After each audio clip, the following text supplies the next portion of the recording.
it's Alirien, and today we are making our wreath for Samhain! Yay!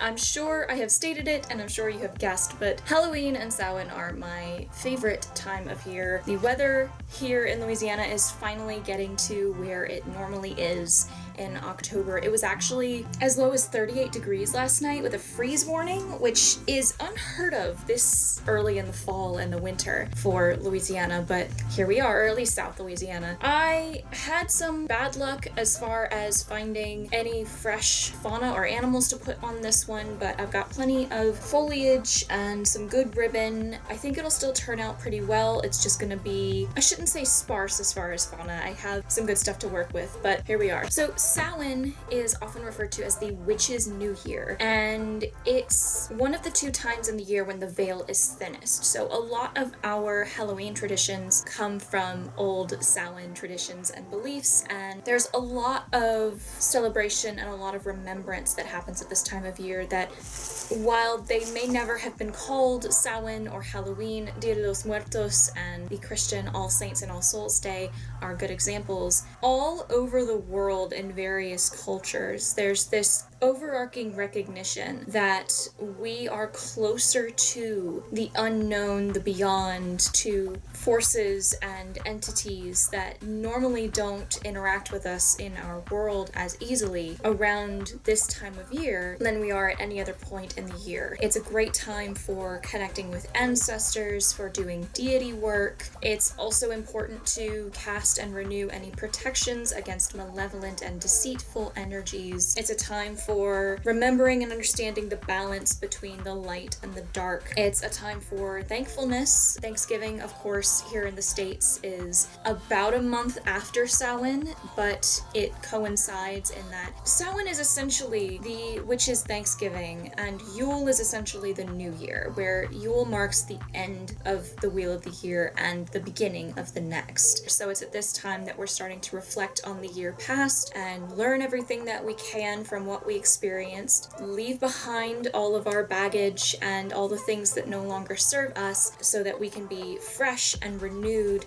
for the new year that begins at Yule. Because of the thinning veil, this is a great time to do divination work. Like I said, anything to honor and connect with your ancestors and any family and friends that have passed on, including any pets or familiars you may have had. Carving pumpkins and other turnips into having the only scary faces to ward off evil and harmful spirits. They are protections, lighting candles and lanterns or some other sort of beacon of light in order to welcome those who aren't harmful. Leaving your front porch light on to let trick-or-treaters know that you have candy kind of comes from this idea of lighting a candle for your ancestors and the benevolent energies to be drawn to. Going to the graves of those who've passed on and leaving offerings or cleaning them up and freshening them, pouring libations of any kind. There's all sorts of things, and there's a plethora of information and research that you can do about all of the traditions of Halloween and Samhain, how they mesh together.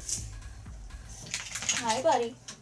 Bye. I will, of course, list off all of the correspondences as I've been doing with the last few videos while I'm working on building this one, but I'll go through all of the materials that I am working with this time. That will hopefully give you an idea of what sort of things you might want to use in your own wreath or other decorating for Samhain. It's not that different from how you would decorate for fall or for Halloween. Here's the frame that I'm working with this time. It has some moss on it, which I thought really worked well. We're gonna use that, and it's the more tangly sort of dead looking vines and branches there. I have these two larger bunches of these dark these darker purple small flowers. They look kind of like cherry blossoms in the size and the shape, but they're obviously not because cherry blossoms are a springtime flower. But I really like the look of them, so they'll definitely feature. I'll probably leave them on the boughs and just work the boughs in so that they fill in the middle a little bit. I, of course, have the mods that I found for when I was buying for the Maven wreath. I am going to use these on the Samhain wreath. I held on to them because I suspected that I wouldn't find a lot of other fauna when I was shopping for Samhain. So I kept the moths, and I also have a lot of butterflies left over. I'm definitely going to use this really vibrant red one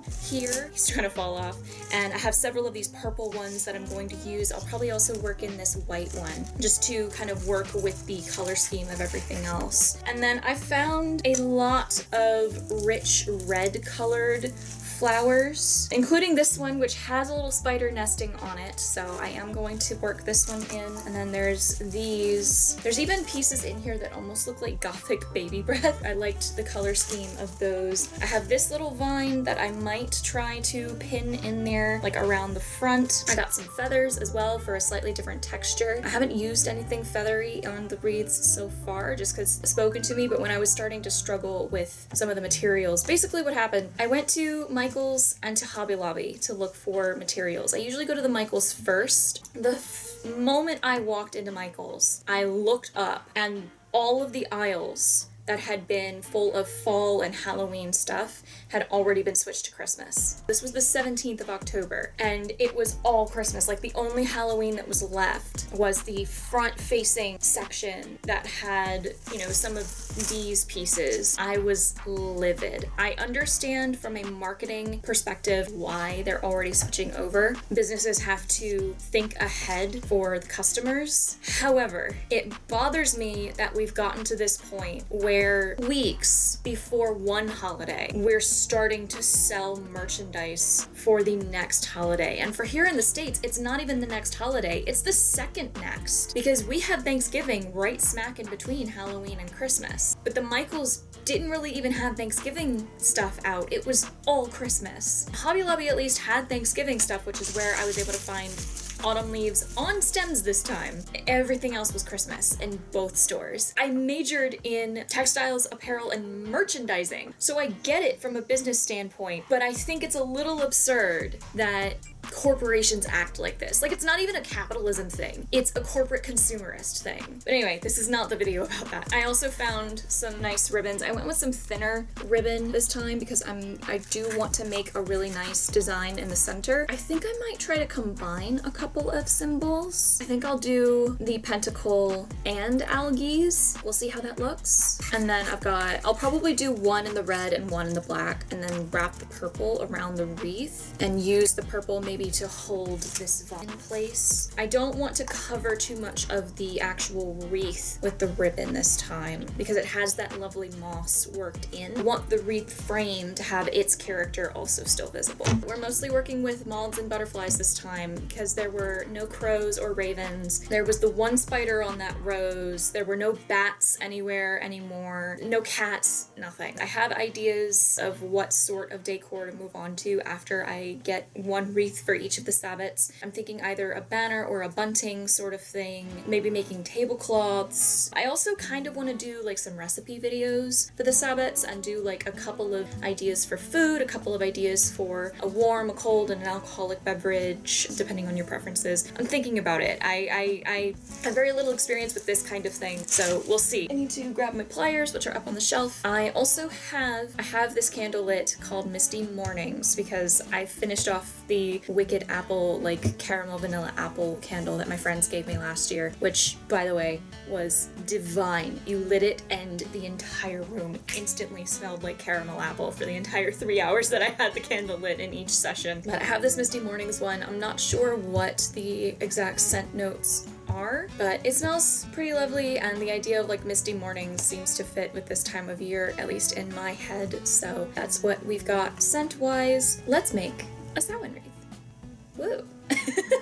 As I mentioned earlier, Samhain is a time for connecting to and honoring ancestors, releasing all we've held from this year and before that no longer serves us, and seeking guidance and making plans for the coming new year. This is also a great time to cast or renew protections and take advantage of the thinned veil by connecting with any spirits you work with apart from your ancestors. Past life meditation, shadow work, and bonfires are all great options as well. The general concepts associated with Samhain include death and rebirth, new beginnings, healing the past, rest, and transitions. Common symbols of Samhain include the following: cauldrons, divination tools, death masks, spirits, jack-o'-lanterns, the moon, sides, and skulls. We typically use colors of black, gold, orange, purple, red, silver, and yellow. Animals to consider are bats, cats, crows or ravens, jackals, moths or butterflies, owls, rats, spiders, stags, and vultures. Deities of the time include Anubis, Baba Yaga, Ceridwen, Cernunnos, the Crone, Hades, Hecate, Hel, Loki, the Morrigan, Osiris, Persephone, and Thanatos. Crystals to use include obsidian, bloodstone, carnelian, iron, jasper, moonstone, onyx, smoky quartz, and silver. Plants, herbs, or spices that correspond are acorns and oak leaves, pomegranates, pumpkins, turnips, allspice, apples, bay leaves, cinnamon, cloves, dried leaves,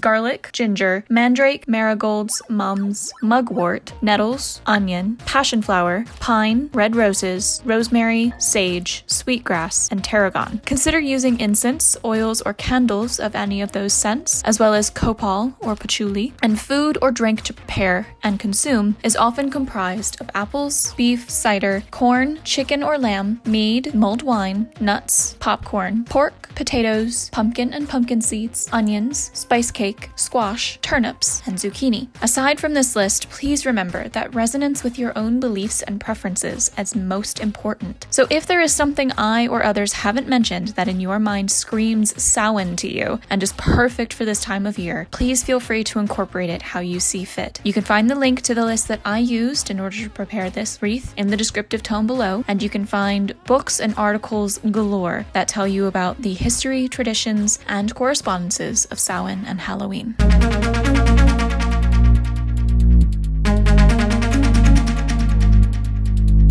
It is really difficult to make an Algi's rune out of ribbon or twine in the middle of a wreath and have it look good, but not terrible, and the pentacle's still, distinguishable. I'm gonna put the vine around it and then wrap that with the purple ribbon.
but honestly, the leaves ended up filling out a lot of this, so I ended up not using the bunches of Halloween flowers, with the exception of the one with the spider. But I think the moths look great.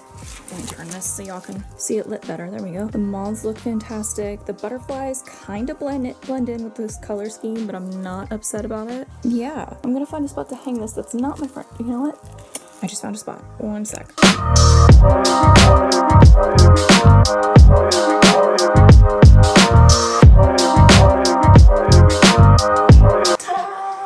Here is the finished wreath, and while it's not on my front door for some personal reasons, it still looks fantastic. It's gonna look great on the door, and now we only have 2 more wreaths to make. Yule is the next one, and I'm very excited for that one. Thank you all so much for watching. I really hope you enjoyed the video. If you did, please click the like button and leave me a comment letting me know what plans you have to celebrate Samhain or Halloween this year. If you'd like to stay up to date on all of my videos as they premiere here on my channel, please click subscribe and ring that notification bell to turn on all of your notifications. If you'd like to find where I'm active on other social media planes and see some up-close photographs of the finished wreath, my Instagram and other social platforms can be found in the link tree in the descriptive tone below. And if you'd like to further contribute to supporting content like this in the future, my Patreon starts at $1 a month. The link to that is also in the link tree. Thanks again, and I'll see you all again very soon. Keep aiming, my loves. Mwah!